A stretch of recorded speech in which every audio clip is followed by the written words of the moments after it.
Baik, Assalamualaikum warahmatullahi wabarakatuh dan selamat malam. Waalaikumsalam warahmatullahi wabarakatuh. Bagaimana kabar kakak hari? Ya baik-baik aja. Bagaimana kegiatan Anda hari-hari ini? Kegiatan akhir-akhir ini ya seperti biasa freelancer, bergerak di bidang desain grafis dan video editing. Ya kalau pusing ya jalan-jalan. Bagaimana perjalanan Anda ke sini? Apakah ada kendala? Lumayan cukup jauh ya dari Takalar ke sini. Ada satu kabupaten yang dilewati. Baik, perkenalkan saya Andi Alisa Mutiautami selaku owner dari Nathan Cafe yang akan menjadi interview kakak selama beberapa menit ke depan. Sebelum ke tahap selanjutnya, saya akan silakan memperkenalkan diri Anda terlebih dahulu. Perkenalkan nama saya Dikdo Gustiro. Keseharian teman-teman panggil saya Dikdo atau nama kecil Do. Tempat tanggal lahir Ujuk Pandang tanggal 8 bulan 6 98.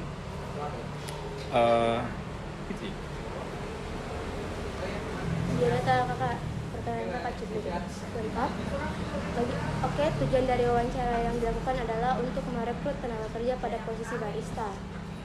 Adapun waktu digunakan dalam wawancara ini berlangsung selama kurang lebih 1 jam. Pada saat inti wawancara, saya akan menanyakan mengenai situasi nyata yang pernah Anda alami, baik berupa situasi kritis ataupun situasi membanggakan. Saya berharap Anda terlibat aktif dalam wawancara hari ini dan tidak menggunakan kata kami, kita, tetapi menggunakan kata saya. Serta dapat menceritakan pengalaman Anda secara spesifik, bukan yang tidak relevan. Baik dari segi apa yang Anda lakukan, apa yang Anda pikirkan, apa yang Anda katakan, dan apa yang Anda rasakan selama 3 tahun terakhir. Saya ingin meminta izin untuk melakukan rekaman dalam bentuk video dan serta mencatat poin-poin yang Anda sampaikan untuk mempermudah analisis wawancara. Apakah Anda bersedia? Bersedia. Sebelum itu, apakah ada yang ingin ditanyakan lebih lanjut sebelum masuk ke inti wawancara? Sejauh ini tidak ada. Baik, jika tidak ada, saya lanjut ke sesi selanjutnya.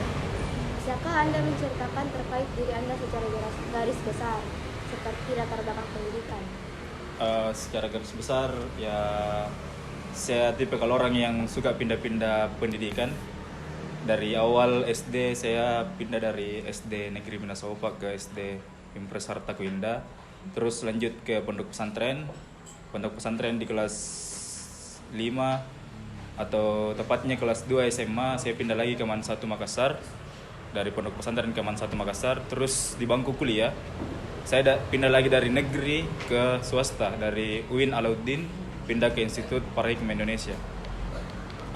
Ya keseharian seperti biasa.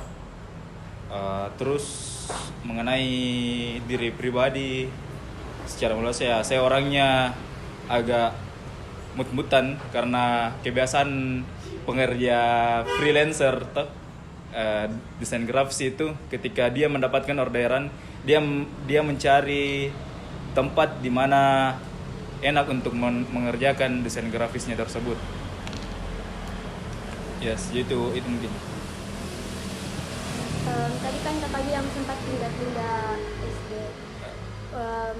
Pindah-pindah pendidikan. Tepatnya. Kenapa? Apa alasan kakak pindah? Alasan pertama ya masalah keluarga, terus masalah pribadi yang karena ya lumayan nakal lah di SMA. Terus di bangku kuliah karena dulu sempat kepikiran kenapa saya mesti kuliah. Makanya saya lanjut beberapa bulan kembali ke pondok pesantren. Terus ketika seiring berjalannya waktu, orang tua selalu minta lanjut pendidikan, lanjut lagi kembali kuliah ya. Saya cari kampus dan lanjut lagi kuliah. Kalau boleh tahu jurusan apa di universitas? Yang sekarang terakhir pendidikan agama Islam. Apa alasan kakak mengambil pendidikan agama Islam? Alasan sih secara keluarga, yang pertama kan awalnya di UIN Alauddin ambil jurusan sastra Arab. Mungkin ini faktor salah satu garis besar bisa dibilang durhaka sama orang tua karena mendengar. Pertama itu dari semester 1 semester 3 saya tidak orang tua saya tidak tahu bilang saya kuliah jurusan sastra Arab. Sampai di semester 3 saya ditanya sama orang tua bilang, jurusan apa jago semester? Jurusan apa jago kuliah?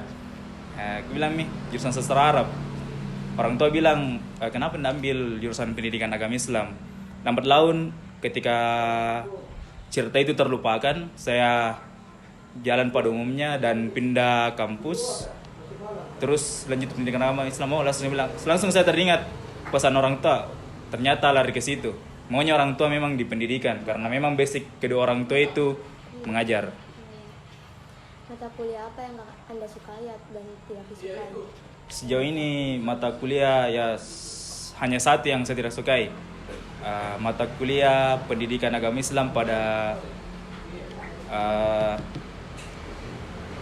sekolah dasar. Karena saya tidak mampu menghadapi anak kecil secara lembut. Karena memang basic kedua orang tua itu saat mendidik itu keras sekali waktu masih kecil.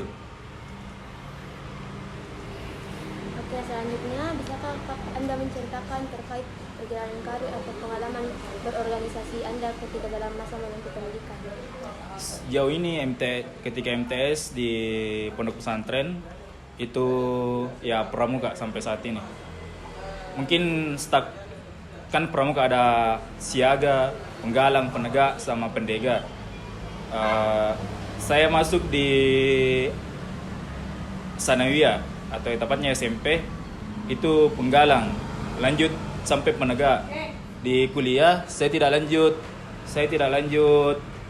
penegak karena saya stuck di penegak saja, di SMA saja. Tapi saya masih aktif melatih beberapa sekolah termasuk pondok pesantren dan termasuk MAN 1 Makassar. Sampai sekarang? Ya, sampai sekarang. Jabatan selama di pramuka itu apa? Kalau Sanawiyah sempat menjadi pimpinan regu di kegiatan Jambore Nasional 2011. Lanjut di kegiatan lomba karena tetap menjadi pimpinan regu. Di Sanawiyah, di Alia, di penegak saya ya seperti menjadi anggota biasa di aktif acara kegiatan kampus UIN Alauddin pada 2014 dan 2015 saya lanjut di kegiatan Kemah Madrasah sebagai pinrul juga sekaligus melatih karena pada saat itu tenaga untuk melatih teman-teman itu kurang, tapi alhamdulillah ketika teman-teman dilatih dan saling melatih itu sempat mendapatkan juara 1 itu di 6 kegiatan atau 6 lomba. Kan selama di pramuka banyak kegiatan-kegiatan. Kalau boleh tahu kegiatan-kegiatan apa Pak itu? Ya, kalau inti di pramuka, dia kegiatan besar di pramuka itu nasional. Kalau di penggalang itu Jambore, tingkat paling tinggi Jambore nasional. Terus di penegak dia Rainas, Remuna. Ada Remuna cabang, ya pokoknya dia di kegiatan seputar itulah. Sudah berapa lama Anda menjadi pelatih di pramuka? Dari tahun 2016 sampai sekarang. Oke, selanjutnya pada pengalaman kerja sebelumnya di mana dan bagian apa Anda bekerja? Pertama kerja itu di tempat teman, sama-sama merintis kafe kecil yang bergerak di ya bidang kafe lah. Kan di situ sebenarnya awalnya itu karwas, tempat cuci mobil, tapi dia punya ruangan tempat, dia inisiatif untuk membangun kafe. Jadi saya dipanggil lah untuk bergabung sama teman untuk mengisi pekerjaan barista tersebut. Apakah Anda punya pengalaman dalam bekerja seperti barista sebelumnya? Sebelumnya tidak ada. Awalnya itu di tahun 2019 itu pertama kali. Baik. Apa sih motivasi kerja Anda? Mungkin boleh saya tahu? Ya, motivasi di sisi lain ya kebutuhan keuangan juga. Terus di sisi lain lagi pengalaman untuk berbagai ketemu dengan orang-orang yang berbeda di tiap harinya, dengan masalah-masalah yang berbeda di tiap harinya. Baik, setelah menceritakan tentang diri Anda, saya ingin mendalami mengenai pengalaman Anda pada situasi kritis dan sukses selama 3 tahun terakhir. Saya akan memberikan Anda waktu sekitar 1-2 menit untuk mengingat kembali mengenai kejadian yang Anda alami. Dan sudah siap, Anda bisa langsung memberitahukan pada saya. Oke, siap Jika. Oke, kita mulai dari situasi membanggakan atau successful event. Bisakah Anda menceritakan gambaran secara spesifik terkait situasi membanggakan atau mengesankan yang Anda alami selama 3 tahun terakhir?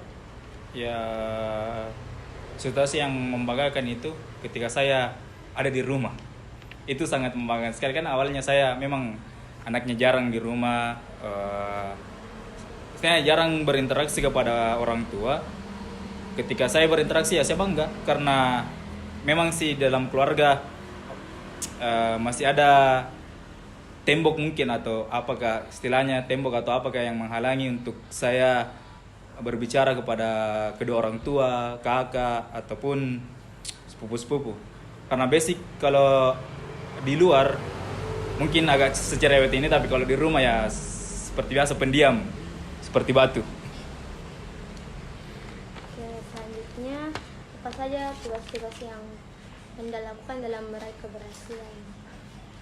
Tugas-tugas ya, saya punya sebuah di meja kamar, di meja belajar saya punya semacam triplex. Saya tulis schedule saya beberapa hari ke depan. Misalnya, mohon maaf, apa tadi pertanyaannya? Apa saja tugas yang telah Anda lakukan dalam meraih keberhasilan? Saya membuat schedule ketika misalnya kan dalam waktu dekat ini saya hal yang tertinggi tahun ini itu wisuda. Saya schedule nih, bilang bulan ini saya harus ini, kedepannya beberapa hari ke depan saya harus ini. Saya schedule memang di situ. Saya tulis besar-besar. Itu pun adapun kegiatan-kegiatan di tengah jalan tetap saya schedule supaya mengingat saya ketika sebelum tidur atau masuk di kamar, oh ada schedule saya ini. Berarti Anda orangnya teratur ya? Sudah mempunyai schedule. Bisa dibilang sih, tapi kadang juga ada beberapa schedule yang tidak tercapai, dan itu membuat saya merasa kecewa dengan diri sendiri. Apa saja tindakan atau langkah-langkah yang Anda lakukan untuk meraih keberhasilan?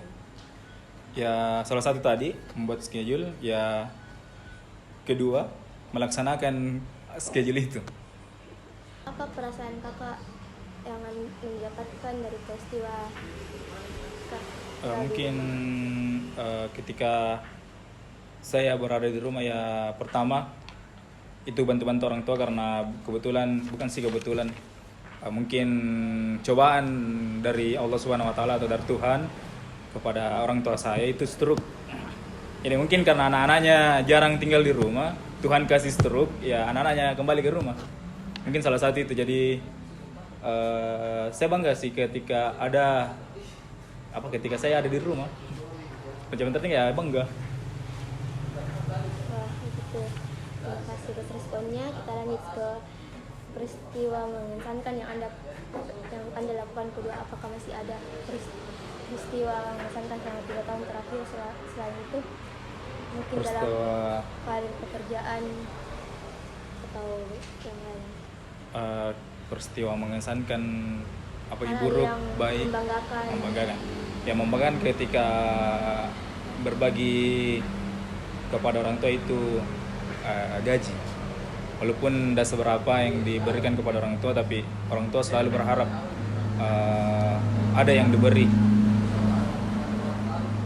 Baik, sekarang kita masuk ke pengalaman yaitu prestasi event.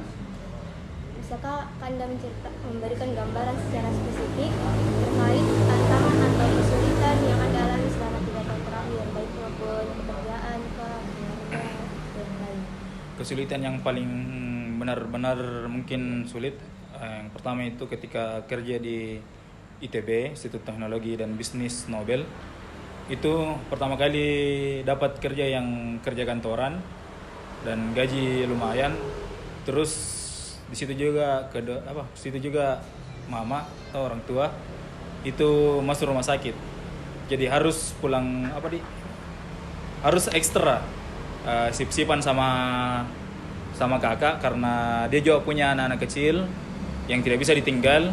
Terus dari pagi jam 7 start kerja sampai jam 5. Jam 5 kembali ke rumah sakit. Sampai pagi tuh serasa ekstra sekali. Sampai saya berniat untuk resign dari tempat kerja karena waktu saat itu ya satu bulan dalam rumah sakit orang tua. Di situ mungkin merasa paling sangat terburuk karena orang tua ada 1 bulan itu tidak bisa goyang di tempat tidur rumah sakit. Yang kedua itu ketika masa-masa kerja skripsi. Yang kedua itu luar biasa, proposal, sempro di mana teman-teman sudah lulus dan tinggal sendiri, masuk kampus tinggal sendiri, tidak punya teman untuk berbagi, mengeluh tentang skripsi, mengeluh tentang dosen, mengeluh tentang apa yang harus saya kerja ketika ada revisi, tidak ada tempat cerita ketika ada stak revisi yang menyebalkan dan lain sebagainya. Dan alhamdulillah punya beberapa teman yang walaupun tidak banyak, beberapa teman yang tidak sekampus tapi tetap menyupport, bilang kerja. Dan di sisi lain juga karena teman-teman yang beda kampus ini juga tertinggal, yang sama-sama kerja skripsi walaupun udah satu jurusan dan beda kampus, itu di situ mulai tertekan, bilang masa teman-teman yang di luar sudah sibuk mengerjakan skripsi sedangkan saya masih begini-begini. Itu pengalaman yang butuh mungkin saya pribadi seorang Dikdo Gustiro butuh mungkin perhatian yang sangat besar untuk hal seperti itu. Makanya sangat tertekan ketika kerja skripsi. Hal yang wajar ketika di luar di Makassar Info atau di kampus Info itu banyak mahasiswa yang akhir-akhir ini bunuh diri karena penugasan terakhir. Dan itu benar-benar sangat menekan dan melatih mental. Betul. Baik, selanjutnya apa tugas atau tanggung jawab Anda dalam menghadapi tantangan yang sulit? Saya selalu saya berpegang mahfuzat atau kata-kata mutiara yang seperti orang yang berjalan pada jalannya akan sampailah ia. Dan itu mahfuzat atau kata-kata mutiara orang Arab yang saya pegang sampai saat ini.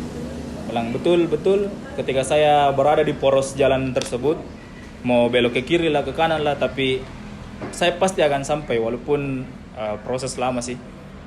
Tapi di balik proses yang lama ada mental yang terbentuk yang sangat besar untuk menghadapi tekanan-tekanan tersebut. Ya, secara tidak langsung saya sudah dikader oleh proses perjalanan itu. Oke, tindakan atau langkah-langkah apa yang Anda ambil ketika menghadapi situasi? Ketika langkah yang paling berat saya ambil langkah yang paling pertama saya ambil ketika mengalami proses yang sangat berat itu pertama menyerahkan diri kepada Tuhan pasti. Ambil tarik napas dalam-dalam, merenung di kamar atau di kamar mandi, sambil merokok lah, membayangkan bilang kenapa sih teman bisa saya tidak. Terus besoknya ya melangkah. Dan biasa membuat schedule di dalam buku atau laptop, ditulis besar-besar, bilang misalnya tuh kayak kemarin skripsi, saya tulis di besar-besar di laptop kerja skripsimu. Ya, jadi ketika saya buka laptop, saya termotivasi dengan kata yang saya buat sendiri. Baik, apa hasil yang Anda dapatkan setelah melalui peristiwa perasaan yang merasa lega ketika memiliki masalah, terus mampu menghadapi masalah tersebut. Seperti sebuah kertas yang tidak ada isinya. Seperti itu. Seperti lembaran baru lah.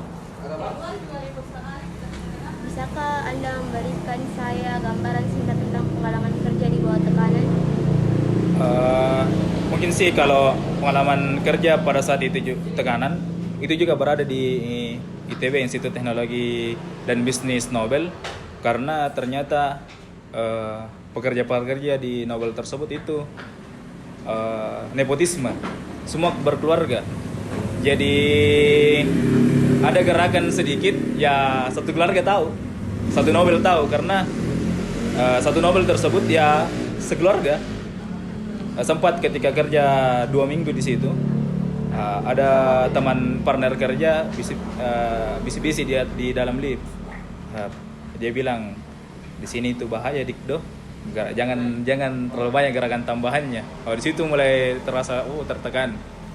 Bilang ternyata kerja kantoran seperti ini.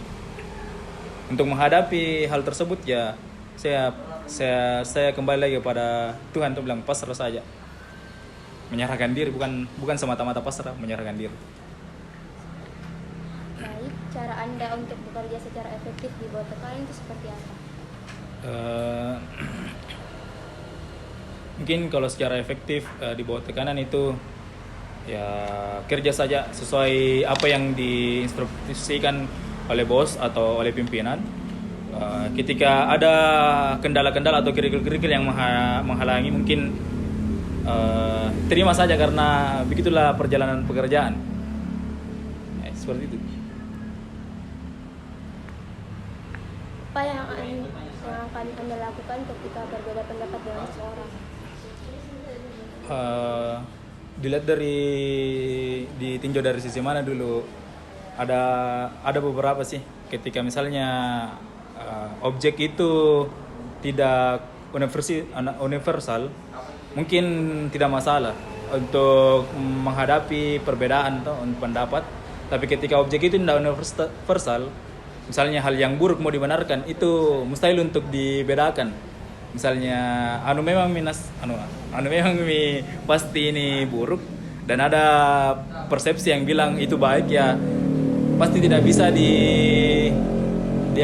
dibedakan untuk berpendapat.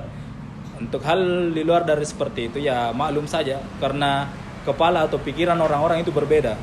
Ketika misalnya saya si Dikdo berbeda dengan si B mengenai masalah A. Terus ketika saya berbeda pendapat dengan si B ini, kita cukup mengambil garis tengahnya, garis lurusnya untuk menyimpulkan hal tersebut, untuk menghadapi perbedaan tersebut. Misalnya dalam kondisi apapun itu, atau misalnya kondisi dengan menggunakan poin. Misalnya saya dengan B berbeda pendapat. Misalnya pendapat saya dulu yang dilaksanakan. Ketika pendapat saya benar atau keliru, mungkin pendapat B yang dilakukan lagi. Begitu. Oke. Kan dalam pekerjaan ada nih namanya kerja tim. Kalau misalnya ada teman yang kerjanya lambat atau cepat, bagaimana Anda menyikapinya? Apa yang Anda lakukan? Saya tipikal orang yang tidak bisa lambat, selalu mau terburu-buru. Mungkin salah satu kekurangan saya sebagai orang itu ketika melihat misalnya pengerjaan tugas, terus dikasih tugas dalam suatu kelompok, terus ada yang malas atau ada yang kurang berpartisipasi, saya pasti tegur secara langsung. Saya tidak segan-segan untuk menegur secara langsung, bilang kenapa kau malas, kenapa kau begini, kenapa kau lama sekali. Saya orangnya tipikalnya kalau orang Makassar bilang si langsung anji. Mungkin itu. Nah, saya akan bertanya tentang barista nih. Tindakan apa yang Anda ambil ketika menghadapi pelanggan yang komplain? Ketika ada pelanggan yang komplain, itu dilihat dulu komplain masalah apa ini. Misal masalah minuman atau salah pesan lah. Itu setiap kafe atau setiap pekerjaan itu memiliki SOP-nya masing-masing. Kalau di tempat saya kerja dulu ketika salah pesan itu digantikan. Ketika masih tetap proses ketika masih salah pesan itu digratiskan. Digratiskan apa yang dia inginkan. Nah, itu. Apakah kalau pelanggannya tetap dikasih, apakah dia akan menerima atau tidak?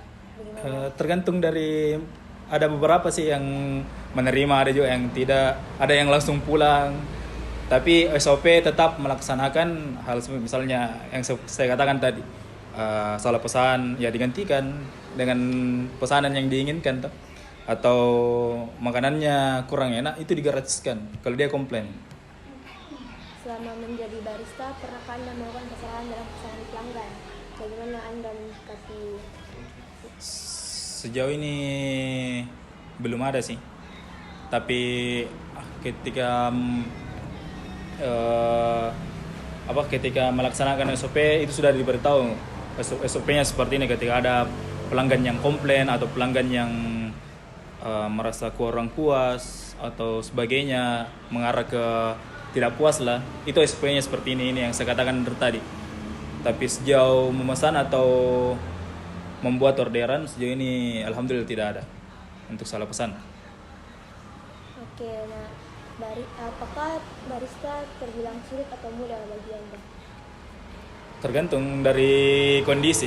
Kalau kondisinya lagi pasar, itu lagi rame-ramenya atau lagi rame-rame Sabtu Minggu lah, hari weekend itu orderan sangat banyak. Apalagi dulu waktu di Tanah Doang itu baristanya merangkap. Dia merangkap ya antar minuman, dia juga merangkap buat pesanan antar minuman, kasir juga merangkap, dan itu luar biasa sekali. Banyak di sisi lain tempatnya juga yang kecil yang di kafe Tanah Doang itu. Pernahkah Anda menghadapi situasi di mana Anda harus mengerjakan beberapa pesanan pelanggan secara bersamaan? Ya sejauh ini sering. Bagaimana Anda?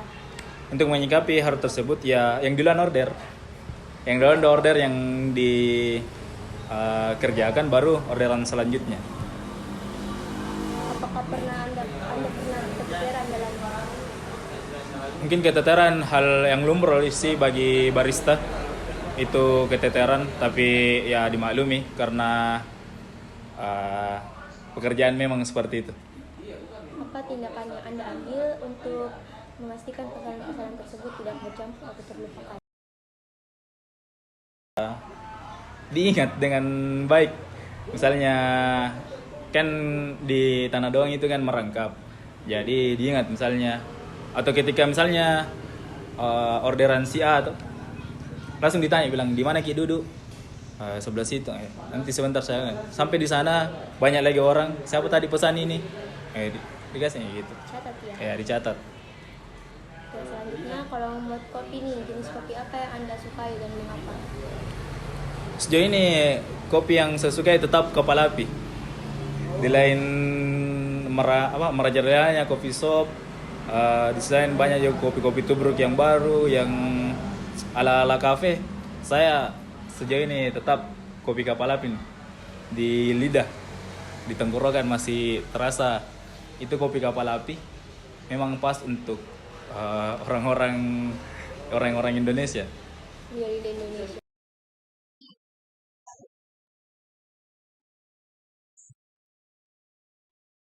Sejauh ini sih saya tetap aku mungkin di tahapan barista saya masih barista tahapan junior. Jadi mengenai tahapan job desk pembuatan kopi itu ya pada umumnya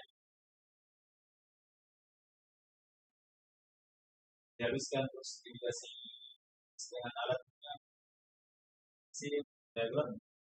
Saya tidak pakai di kafe sebelumnya, kita menggunakan mesin yang mewah-mewah amat, ya mesin standar pada umumnya. Kedua tempat kerja saya begitu. Jadi mungkin saya masih di tahapan barista junior dan senior. Jika ditanya pertanyaan seperti naik barista secara dalam, mungkin sampai saat ini terlalu Ngerti lah. Ngerti sih mengerti tapi belum terlalu.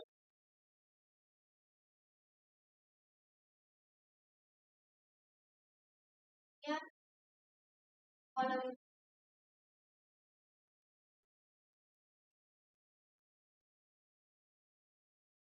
Untuk menjaga peralatan kopi tetap baik ya ketika ada orderan setelah itu selesai dibuat, selesai diantar ya dibersihkan, kadang menggunakan lap.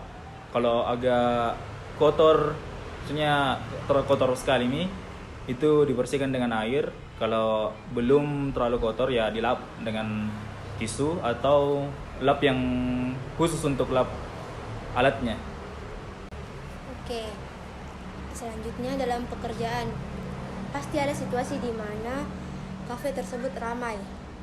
Nah, bagaimana Anda menjaga kualitas rasa kopi ketika berhadapan dengan tingkat keramaian yang tinggi? Eh, Kadang ketika saya membuat kopi karena masih barista junior, itu kadang masih melihat buku. Saya punya buku catatan. Teman-teman biasa bilang resep, buku resep SpongeBob. Itu di kafe Tanah Doang. Ketika istilahnya keteteran yang seperti kakak bilang tadi, keteteran itu saya kadang ngintip lagi kembali. Misalnya buat kopi susu lah, kopi susu tuh yang paling rendah lah. Saya intip lagi berapa gram susunya, berapa gram kopinya. Itu saya kadang ngintip lagi kembali untuk mengurangi apa sih? Bukan untuk mencegah terjadi kesalahan. Kadang saya membuka buku kembali. Seperti kata Imam Syafi'i, sebaik-baik ilmu itu ketika ilmu itu diikat dengan tulisan. Walaupun memang kita sudah senior untuk membuat entah di bidang apa, apapun itu, baik barista, pasti sebaik-baik untuk mengikat ilmu itu ya buku. Oke, bagaimana cara Anda mengukur kesesuaian kopi dengan susu yang digunakan? Yang menggunakan timbangan. Terus selanjutnya, bagaimana hasil dari penerapan ketelitian Anda mempengaruhi kepuasan pelanggan? Maksudnya? Kayak ketelitian dalam membuat kopi sehingga mempengaruhi kepuasan pelanggan. Untuk mempengaruhi kepuasan pelanggan karena meja pelanggan dan bar itu dekat. Jadi kadang sambil membuat kopi itu sambil cerita. Semakin digali cerita orang, itu semakin tertarik dengan apa yang kita kerjakan. Pernah saya ketemu dengan customer itu jurnalis. Saya sambil buat kopi, saya sambil tanya-tanya, bilang di mana Miki tinggal, berapa lama Miki biasa minum kopi, apakah memang setiap pagi kita minum kopi, dan hal-hal seperti itu saya gali dan dengan orang-orang yang berbeda tiap harinya ketika kerja di Cafe Tanah Doang. Dan itu hal yang membuat pelanggan itu merasa ada pedulinya, ada prihatinnya seorang barista dengan hal-hal seperti ini. Mungkin setiap customer atau pelanggan yang datang di kafe itu punya beberapa masalah. Ketika ditanya-tanya dan digali masalahnya, dan kita punya kita punya solusi untuk masalahnya, mungkin dia merasa terpuaskan. Puas minum kopi sambil cerita dengan baristanya, apalagi seorang barista yang agak-agak bisa lah digali tentang kopi sedikit walaupun memang masih barista junior. Sudah berapa lama kakak kerja di Kopi Tanah Doang kemarin? Kopi Tanah Doang itu ada setahun lebih lah, dari 2018-19. Masuk COVID itu ya di situ resign. Apa yang membuat kakak resign? Membuat saya resign itu ya mau jadi resign. Yang membuat resign itu karena apa nih? Bosan kah atau gimana kah? Bosan tidak bosan. Oh, itu hari saya punya kakak. Dia juga sudah tamat kuliah. Dia duluan daripada saya. Nah, saya karena kakakku. tapi dia tidak kerja. Terus karena kebetulan yang punya kafe itu teman saya sendiri, saya tanya kakakku bilang kalau mau kerja ganti mas saja, karena di sisi lain saya masih bisa cari uang dengan freelancer. Apa namanya, kerja bikin logo perusahaan, kerja ya berbau dengan desain grafis, panduk apalah, saya masih bisa kerja hal seperti itu. Dan saya panggil kakak untuk ganti. Oke, selanjutnya saya ingin tahu apa kelebihan dan kekurangan dari diri Anda masing-masing, dari masing-masing dua. Kekurangan mungkin sih ya tidak bisa tidak bisa ditekan, terlalu tekan. Terus yang kedua, tidak bisa dibuat tergesa-gesa. Kalau disuruh tidak bisa disuruh buru-buru lah, tidak bisa disuruh cepat-cepat. Kalau ketepatan waktu ya, ketepatan waktu mungkin masih bisa, tapi ketika ada hal yang sangat mepet yang harus dikerjakan itu terburu-buru, mungkin agak lama untuk dipikir hal seperti itu mau dilakukan atau tidak. Kedua itu tekanan yang ya ditekan di pekerjaan itu. Saya orangnya mungkin bisa dibilang mental kuat, tapi ketika ditekan seperti faktor yang X lah atau apakah yang sangat menekan sekali atau menekan fisik atau membawa keluarga itu tidak bisa. Mending saya diam. Oke, Terus apa lagi? lanjut. Itu kekurangan. Kelebihan ya selama apa yang dikerjakan alhamdulillah selama ini baik-baik sih.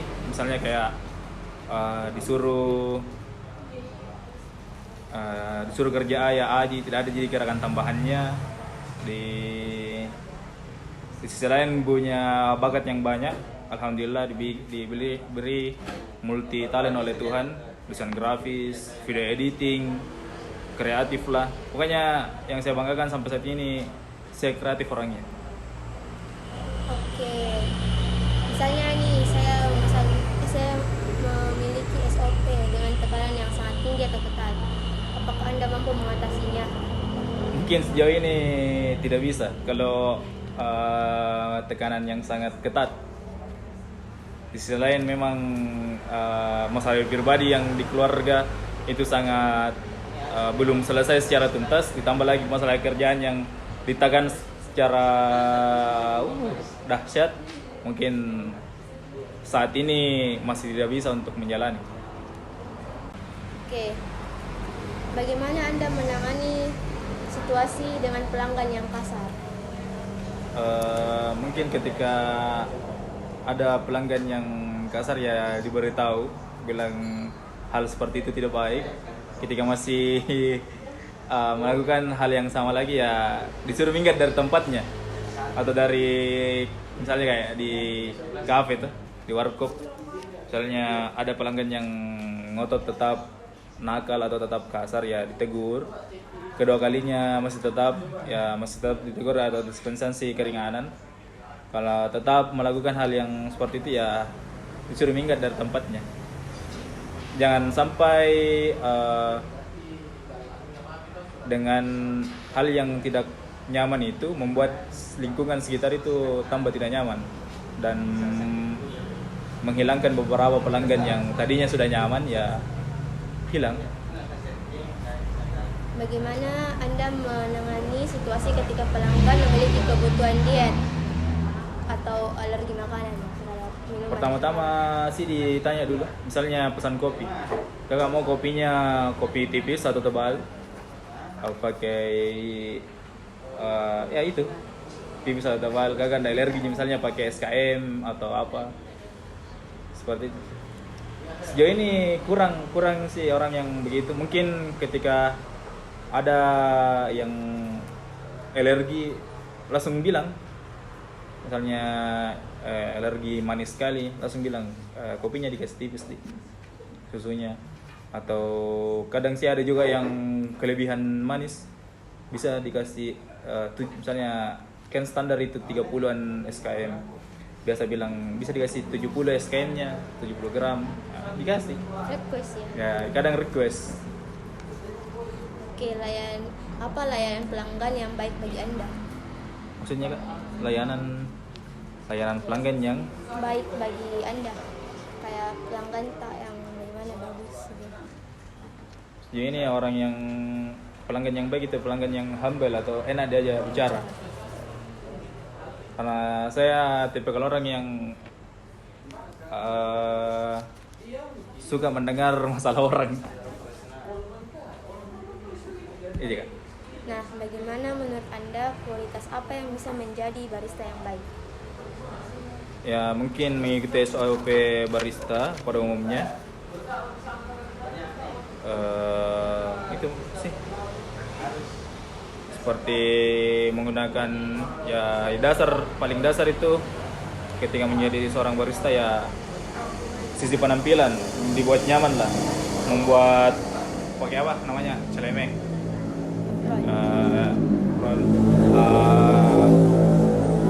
Tangan harus bersih, ya, apa namanya tidak boleh kotor lah karena kan ini minuman jadi harus steril. Apakah anda pernah mengalami shift seharian penuh tanpa ada pergantian shift dengan rekan kerja yang lainnya? Mungkin kalau shift yang penuh sering sih. Misal teman minta libur hari ini tiba-tiba entah kegiatan apa. Atau kadang kan di tempat kafe Tanah Doang itu kan cuma 2 orang. Jadi otomatis ada hari di mana saya full. Misalnya teman dia request hari Jumat liburnya, ya di hari Jumat saya full. Begitupun sebaliknya ketika saya minta hari libur di hari Ahad atau Minggu, teman juga full di hari itu. Kadang juga bisa tukar-tukaran atau ngutang waktu, ngutang pekerjaan sama teman. Misalnya teman datang lambat 2 jam, nanti saya juga tagih utangnya ya 2 jam. Bagaimana tindakan Anda selama mendapatkan shift seharian tersebut? Ya kodrat manusia sih capek, tapi dituntut dengan pekerjaan, dengan kebutuhan ya dilaksanakan. Apa Anda bekerja dengan optimal saat mendapatkan shift seharian? Tergantung kondisi dan situasi. Kalau situasinya lagi kurang nyaman mungkin tidak optimal. Kalau hari itu happy mungkin happy. Tapi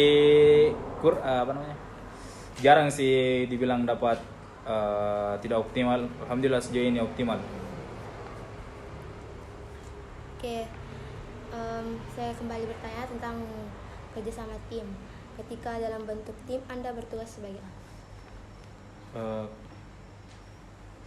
Kerja sebagai tim kalau di mana nih Kak? Di kafe kah? Atau Kalau di kafe, sebelumnya? di pekerjaan sebelumnya kayak di Nobel itu desain grafis. Kalau di kafe kan dia pemain solo. Ya seperti saya bilang tadi, barista yang merangkap, dia bikin kopi, dia antar lagi kopinya, dia juga membersihkan, otomatis solo selama 8 jam. Kalau di Nobel itu dia satu tim, ada namanya NIEDC, Nobel Institute Desain Institute. Pokoknya dia bergerak di bidang kreatif. Saya sebagai desain grafis 2, memegang aplikasi Corel. Ketika kerja sama tim, apakah Anda merasa pekerjaan Anda ringan atau malah lebih berat? Ya ringan sih. Walaupun di sisi lain kadang dalam tim ada yang agak, orang Makassar bilang pakbal sih.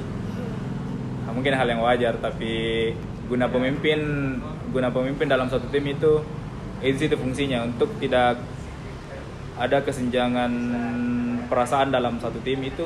Ya pimpinan, tergantung dari pimpinan. Kalau pimpinannya bagus, satu tim kerjaannya los ya lumayan. kalau pimpinan tidak bagus, ya begitu hasilnya. Lumayan menyesalkan. Ya. Oke, saya akan bertanya tentang keahlian. Keahlian apa yang Anda miliki dalam membuat minuman, baik itu kopi maupun non-kopi? Keahlian buat minuman, ya tidak memiliki keahlian amat sih. Mungkin standar seperti barista-barista pada umumnya. Mungkin kalau keahlian dalam buat minuman ya seperti kopi susu, kopi hitam, americano dan sejenisnya ya masih bisa. Kalau di latte atau digambar di atas mungkin saat ini belum bisa karena belum sampai tahap bisa memegang mesin yang buat seperti itu. Dalam hal itu, Anda perlu meningkatkan apa dalam diri Anda? Atau mempertahankan skill apa? Mungkin masih banyak menambah skill dalam ilmu barista. Kalau misalnya ada lowongan dari Kemenaker, karena saya saat ini cari-cari di sosmed tentang pelatihan barista. Mungkin masih banyak hal yang harus saya lakukan sih. Nah, minuman spesial apa yang paling mudah dan paling sulit Anda buat? Yang paling mudah saya buat itu ya kopi susu. Walaupun memang barista tidak selamanya mengenai hal yang kopi. Kadang diciti, taro, green tea. Mungkin yang paling sulit itu minuman-minuman yang direbus dulu pakai air panas supaya seperti green tea, karena dia pakai serbuk, dikasih keluar dulu serbuknya baru disaring. Itu mungkin yang paling bukan sulit sih, paling tidak menyenangkan karena banyak prosesnya. Bisakah Anda jelaskan pengetahuan Anda tentang berbagai jenis kopi, metode penyeduhan dan minuman berbahan dasar espresso? Apa tadi Kak? Ulang. Bisakah Anda jelaskan pengetahuan Anda tentang berbagai jenis kopi, metode penyeduhan dan minuman berbahan dasar espresso? Kalau penyeduhan kopi sampai saat masih ini menggunakan mesin standar pada umumnya. Ya mesin-mesin espresso rumahan lah. Kalau kayaknya seperti itu. Yang saya bilang karena kan saya masih tahapan barista junior, walaupun memang sudah bergerak 2 tahun di Jaga Cafe, masih dasar pada saat ini, masih dasar sampai saat ini. Apakah Anda punya pengalaman dengan seni latte atau membuat minuman kopi yang menarik secara visual? Seperti saya katakan tadi, yang paling sulit mungkin bukan sulit, belum bisa melakukan latte sampai saat ini karena saya bilang walaupun 2 tahun bergerak di minuman, ya menggambar latte itu belum bisa. Mungkin kedepannya akan bisa insyaallah. Pernah sih diajar sama teman tapi berhasil beberapa kali step berhasil. Tapi mungkin karena jarangnya yang lagi pegang mesin yang begitu, ya mungkin tremor ini sekarang untuk pegang alat-alat seperti begitu. Apakah Anda merasa nyaman dengan jam kerja yang fleksibel atau fleksibilitas? Fleksibel. Nyaman. Ya, nyaman dengan fleksibel. Oke. Bagaimana cara Anda menjaga ruang kerja tetap bersih saat sibuk? Saat kerja operasional. Menjaga kebersihan saat pekerjaan lagi sibuk-sibuknya, mungkin sejauh ini tidak ada sih mengenai kebersihan, karena saya katakan tadi ketika selesai buat minuman, orderan lagi senggang-senggangnya atau lagi jarang-jarangnya itu peralatan dibersihkan pakai lap khusus, entah tisu atau lap khususnya, atau dicuci dengan air. Baik, kontribusi apa yang dapat Anda berikan jika diterima di kafe ini? Jauh saat ini sih untuk mengenai kontribusi mungkin lebih besarnya mungkin terbalik. Mungkin perusahaan ini yang akan memberi saya pengalaman yang lebih besar lagi mengenai kopi lah, barista lah, dan saya harus lebih ekstra lagi belajar mengenai hal-hal seperti itu. Mengenai kontribusi saat ini, mungkin bisa lah dilihat saat saya bekerja. Oke, baik. Apa yang membuat Anda tertarik melamar kerja di sini? Mengenai tertarik melamar kerja, yang pertama karena membuka lowongan, kedua ya kebutuhan finansial, kebutuhan sehari-hari, ketiga karena tempat yang strategis atau lumayan dekat lah dari rumah. Oke. Apa yang memotivasi kakak sehingga mau bekerja di barista? Yang memotivasi saya untuk bekerja di barista, pertama-tama yang saya katakan tadi, saya senang ketika bertemu dengan orang berbeda-beda setiap hari. Oke. Beri saya alasan mengapa saya harus menerima Anda bekerja di kafe ini. Mungkin ketika saya ditanyakan seperti beri alasan, yang pertama itu saya walaupun masih dasar, saya yakin dengan kemampuan saya mengenai soal kopi, dunia seputar kopi, karena saya tipe kalau orang yang akan berubah ketika dikasih challenge. Kedua, saya akan menjaga nama baik perusahaan agar tidak kalau kasarnya ya kotor lah. Mungkin hanya dua poin. Oke, terakhir apa tujuan rencana karir jangka panjang Anda? Untuk Tujuan kedepannya? karir panjang. jangka panjang ya mungkin akan tetap akan lebih menggali lagi dunia perbaristaan lah.